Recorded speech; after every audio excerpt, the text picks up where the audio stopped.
Guys কাজে থেকে এসে এখন আমি দোকান যাব। ठीक है।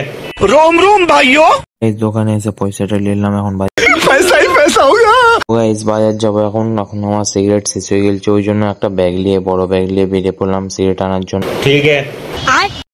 তো এখন বাজারের জন্য বেরিয়ে পড়লাম সাইকেল নিয়ে। এখন তো বাজারটা যাওয়া যায় গাইস।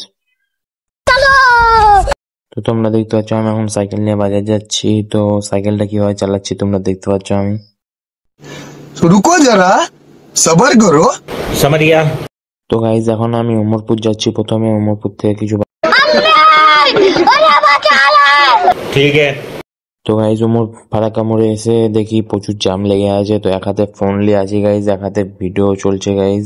তো কিভাবে বুঝতে পারছি না, তো তাও গাইস যেমন তেমন করে সাইকেল নিয়ে বেরিয়ে পড়লাম ভিডিওর ফাঁকটা থেকে।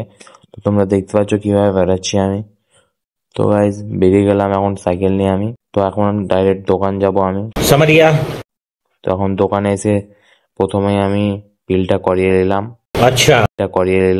বিল করার পর সব আস্তে আস্তে মাল দিতে লাগলো আমাকে। তো মাল দেওয়া কম বেশি শেষ আমার। समझ गया। দোকান এখন বেরিয়ে পড়লাম আমি।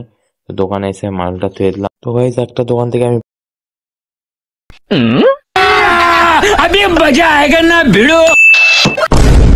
দেখাই কেমন টেস্ট হয়েছে, দেখা যাক গাইস। समझ गया। তো পকোড়া খেয়ে বুঝলাম গাইস ভালো টেস্ট হয়েছে, কিন্তু খেতে ভালো লাগছে গাইস, দারুণ লাগছে। তো তোমরা কি কোনোদিন এরকম পকোড়া খেয়েছো? খেয়ে থাকলে কমেন্টে জানিও, আর ভিডিওটা ভালো লাগলে ফলো করলিও গাইস। समझ गया। দেখতে পাচ্ছ পকোড়ার লুক দেখো গাইস, প্রথমে লুক দেখো। গাইস দেখা হচ্ছে নেক্সট ব্লগ। ठीक है।